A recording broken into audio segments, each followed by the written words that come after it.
Cool. So we're recording. All right, we're Awesome. live. We are live. Hey, Joe. So I thought I'd start off by introducing you and how we met in the first place. So you're Joe Ward. You're the owner and head coach of Manly Beach Running Club. And I suppose when I was not introduced to you, but I reached out to you over a year ago when I was thinking about Brisbane to Sydney. I typed it in Google, Brisbane to Sydney Run, and you popped up as the first search reply. So person. yeah, so I suppose I put an email together, flicked it over to you, expecting you never to reply, and you replied within like 2 seconds, saying 100% on board. So yeah, just wanted to give you a massive shout out for that, and thank you so much. And you really set the tone for me for I suppose everybody else I reached out to. So I wanted to give you a massive thanks for that and all your help in how to approach this, because you'll know better than anyone when you're first coming up with this idea, it seems really huge, and you provided me with your cheat sheet and it gave me a bit of structure in how to look at it. What are the things that I need to even consider? So before we jump into Brisbane to Sydney, because I think that's it really ties well to the theme about building mental fitness through running, conversation and community. I suppose one thing, when I first contacted you, you think people just sort of fall into ultra running, but I just wanted to go back to, I suppose, how did you even get into ultra, or when did you start running? Yeah, great question. Well, anyone that knows me knows that I can talk at 100 miles an hour and I can talk about this stuff all day. So I try and keep it concise, Mark, and not bore you too much. But it all started way back sort of as a kid, running in the playground with another kid called Carl Feekins, running back and forth in the playground at, I don't know, 6 years old, 7 years old, just trying to see how many laps we could do, how far could we go. And the playground couldn't have been more than 10 meters or 20 meters. It wasn't a big playground, but we'd run back and forth 50 times, 60 times, 80, 100 times, thinking we were breaking world records. And from a very early age, I had a lot of energy. It was all about sport. It was all about football when I was a kid. And I played in midfield and, you know, used to run around like a headless chicken, and found that I was good at chasing other people and running after a ball and running around the playground. Not necessarily the fastest, but I could just keep going and going and going. To my poor parents' dismay, I just wouldn't get tired. So, and then when did you start getting into marathons, and then how did that lead into ultras? Yeah, so the running thing was kind of out of left field, and friends have said this to me before, and I've kind of adopted the same thought about ultra running and marathon running and long distances, which is you don't find running, running finds you. And I really tried to swap bad habits for good habits. So I tried to swap my smoking habit. I was smoking about 30 cigarettes a day. Tried to swap that habit for a healthy habit and use my time more productively. And started running, ran a K, then 2K, and I'm sure it's a similar story for yourself. You run to the tree, then you run around the corner, and then you run around the block, and then you run 5, 10, 15, 20, you know, then it becomes 20 miles, then it becomes, you know, I've run a marathon, how far can I run next? And these challenges keep getting bigger. And for me, it was this kind of epiphany that this was something that I really enjoyed, and I really got a kick out of it. And it was a great way to get the endorphins pumping, make my head happy, you know, keep my weight down, stop going to the pub, stop smoking cigarettes, stop hanging out with people that were drinking and smoking all the time, and hang out with this new healthy, you know, very out there extreme tribe of long distance runners with long hair and strange dress sense. So I really found like you know, when I found ultra running, or ultra running found me, whichever way you want to look at it, I was like, okay, this is the tribe that I want to be a part of. And then it was less about really the running, and it became, okay, how can I stay in this tribe and keep hanging out with these awesome people? Yeah, awesome. Yeah, and I've been down to one of your training sessions on when was that? It was a Monday morning. It was a beautiful day. It was a little Nice, bit easy, chilly. bro. It was a little bit chilly, but I suppose the community that you've built down there is amazing. Oh, look, I'm very lucky. We've got some amazing people in the club, and yeah, just positive people attract more positive people. And obviously that's why you've come down. You're kind of in that tribe as well, Mark. And, you know, I think when you start doing this stuff, it becomes such a big part of your life that you just want to surround yourself with more runners. So it's not that runners are better people. It's just that runners are more interesting, I think. I'll have to agree with you.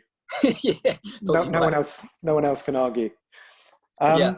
So going back to, I suppose, Brisbane to Sydney. So I had a quick look to remind myself of all the things that you'd done, like cycling from, was it Tunisia to the UK cycling from Budapest in Budapest, Hungary, sorry. back to the UK, so east to west. About 1,000, how many miles was that? 1,060 miles or something. Yeah.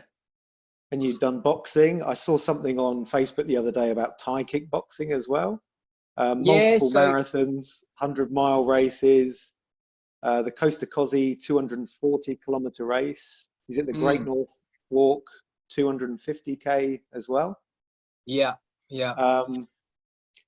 And then you did the Brisbane to Sydney. I don't know where that came in your journey, but why did you, or what made you decide to try something like Brisbane to Sydney? It's a good question. It's another one of those sort of big why questions that a lot of runners have to ask themselves when they do this stuff.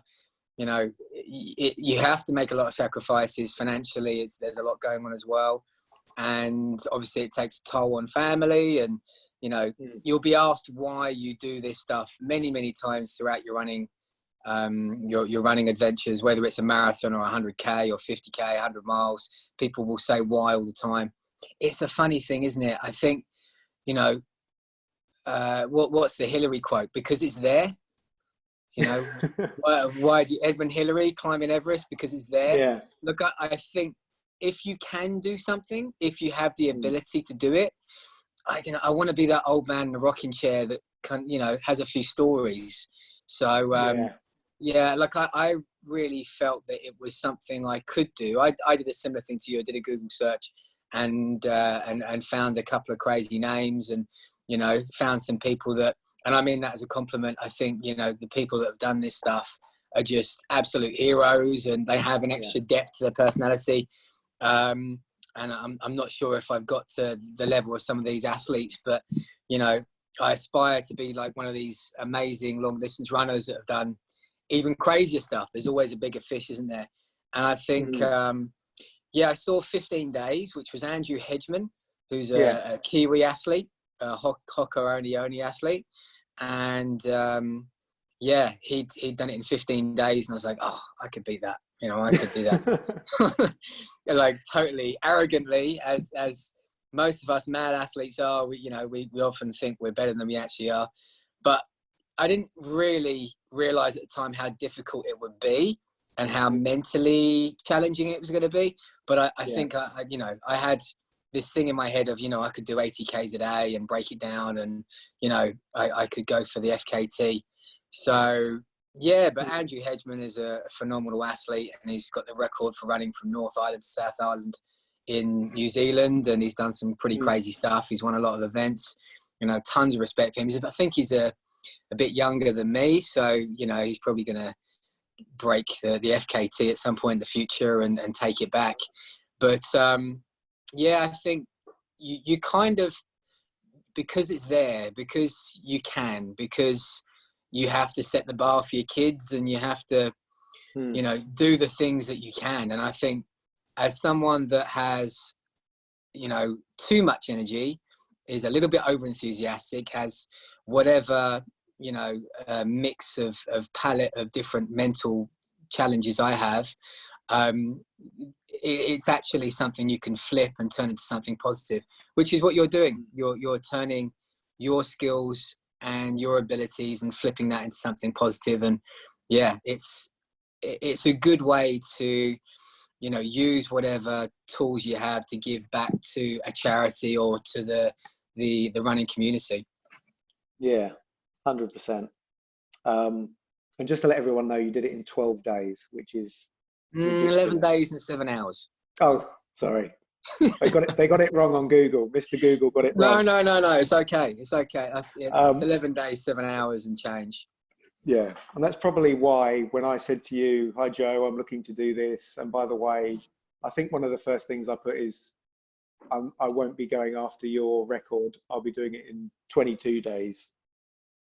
So you're probably like, okay, here is everything. But knowing you, even if someone came to you and said, I want to try and beat your record, I know that you would support them 100%.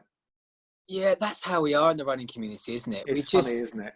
It's the strangest thing. Like the ego thing is, of course, it's there, and you want to do your best and you want to perform, but it's you versus the road or the trail or the track, and there's 101 different ways to be victorious. There's 101 different ways to win, and most of running is you versus you.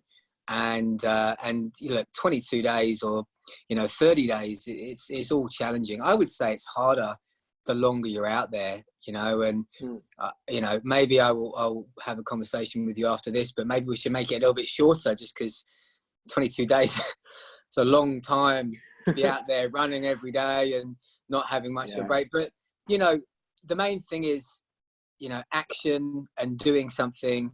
Brendan Davies always says participation over performance, and I think that's a really important way to look at running. Is if you're moving, you're winning. If you're out there having a go, you're winning. And I was winning when I was running a K, and I was winning when I was doing 30-minute 5Ks. I was winning when I did a 4:28 marathon, my first marathon, and my times have improved. And sometimes you have good days and bad days, but as long as you're moving, then that's where running becomes such a transformative sport, I think. Yeah. And for somebody that likes talking so much, you decided to run it in silence. And it was for the Spur project, and it was to encourage men to talk about mental health and suicide. Do you mind me asking why you decided to pick that? And then what did it mean to you? Yeah, look, I think we all have a spectrum graduation of different challenges in our life, internally and externally, and some of the internal ones can be more challenging and, more destructive than the outward challenges. So, I think mental health is a massive subject. I think mental health for men is a massive subject in particular. And maybe it's a selfish run for men's mental health, because I'm a man and because, I have had experiences of negative aspects of mental health. I don't know, like the project was called Get Silent, Get Heard, by Spur Projects. It's run by my awesome mate, Lee Crockford up in Brisbane. And he really cares about mental health for men, and that's what Spur Projects really focuses on, as well as looking after the elderly and a few other different projects they do. So great charity, a cause that was close to my heart. But I also, my point was that we're not talking about it. And that was why I went silent, was, here's a guy that can't shut up and talks too much. And it's, every run I do, I chew people's ear off, and I can see on their faces, they're like, oh my God, shut up. We're running up a hill, stop talking. So, for me to go silent, I thought that was really bringing attention to that charity. And, yeah, we're not talking about this stuff. We're not talking about mental health and men's mental health. We're not talking about the number of suicides every week. You know, it's a crazy figure in Australia. At the time when I did that run, 2016, it was, you know, 7 or 8 men a week committing suicide in Australia, which, you know, there's tons of great causes out there. And, you know, I've run for the harrowing numbers in domestic violence in Australia against women. I've run for, you know, homeless charities. I've run for cancer charities. I've run for all sorts. But, you know, it just seemed like a crazy number, and it seemed like a number that we don't seem to talk about very often. So, you know, and it's gone up. It's 6 a day now. Oh my God. So it's 8 a day, and 6 of those are men. So yeah, it is very scary. And despite all the awareness, which is why obviously I'm doing this and looking to partner with Gotcha for Life, who are, I suppose, taking action and looking to drive workshops in schools and clubs. So it's really action orientated. Well, isn't it interesting that we're seeing a lot of numbers come out at the moment with the current crisis, and the numbers are terrible and they're scary. And, you know, as of Wednesday, the 15th, we've had about 60 deaths in Australia, haven't we? And, you know, that's very sad, and it's sad for those families, and of course sad for everyone involved, particularly the medical staff that are having to try and treat all of these people. But when you start saying 6, 7, 8 a day, you know, every week, week in, week out, it's huge numbers, huge, and unnecessary as well. Unnecessary. It's not a pandemic. It's not an illness that we can't cure. There's no, you know, we're not racing to get some kind of vaccine for this. This is something that can be cured, I think, just by shedding some light on it and making people aware.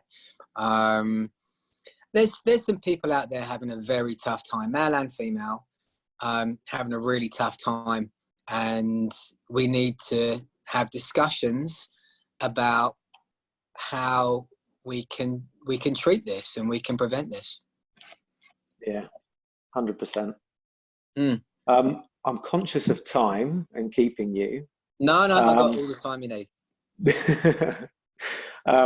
But I suppose there's two other, or one other thing I wanted to talk about, and one is we talked about it briefly earlier, and that's your community, and how people can find you and your community online, because I think it's a very supportive community. I think it ties to what you were saying there. I don't know why, but the running community just seemed to be very open. The number of really open conversations I've had with people on the trails and in the middle of nowhere. I don't know whether it's a mixture of tiredness, despair, and just wanting to overshare. But I think the running community for me is not only really therapeutic from, I suppose, an endorphin perspective, but also feeling really good about that sense of accomplishment, but also the support is insane. So yeah, would love to, I suppose, for you just to talk about Manly Beach Running Club. Where do you see that going in the next few years, and how can people find you if they want you to? Yeah, so, you know, Manly Beach Running Club is my running family here in Manly, the Northern Beaches, but that family stretches right out. You know, Mark, you've run with us once or twice, and you're still part of the family. And I was chatting to my friend Chris at the cafe about you this morning. And so, you know, it's a big family, and it's online, it's across Australia, and it goes out to the UK as well, and across the US. So yeah, we do a lot of online training. What I'm trying to do is you know, learn as much as I can from some of these super experienced athletes, hoping to qualify for the Australian team in the next year or so and go and do some World 24s. Excuse me. So I'm working with an amazing coach, Martin Fryer. So he talks a lot about creating ripples in the running community and sharing the knowledge throughout Australia. And yeah, I guess I'm trying to do the same thing, and hopefully can keep sharing that information. But yeah, what I would say to people is, find a running club, find a running group, get a coach or a mentor or a captain or someone to get you into that community and teach you how to run consistently. And running is amazing. It changes your life. It changes your perspective. It changes how you think and feel. If you feel physically strong and physically energetic and, physically good, then you feel mentally good. And it really is just the most wonderful thing that I've adapted to and made part of my lifestyle. Awesome. And just for a bit of fun, there were the 5 quick fire questions. Go. What is your favorite race? GNW. Do you listen to anything when you run? A lot of Joe Rogan, especially on the long, slow runs. Good choice. No music? Yeah, a lot of dancing music that all my runners say is old man music. How many pairs of running shoes do you own? I just got some new ones arrived this morning. So I've got some brand new Saucony Kinvaras, and I keep getting told off by my missus for having too many shoes. Yeah. Have you got more than her? Oh, for sure. Yeah, she doesn't. She does. She holds on to shoes for 15 years, but I've still got more shoes. Who's been the biggest influence on your life so far? Oh, great question. Biggest influence on my life? Apart from Arnold Schwarzenegger and Jean-Claude Van Damme, maybe biggest influence on my life so far. Oh, God. I don't know. That's a really hard one. Threw that in there. I don't know. Alan Watts? I don't know. Who's a philosopher or... Yeah. Love it.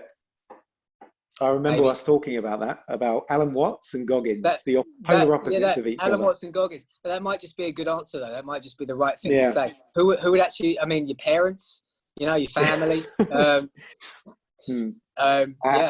And lastly, I know you love your quotes, as do I.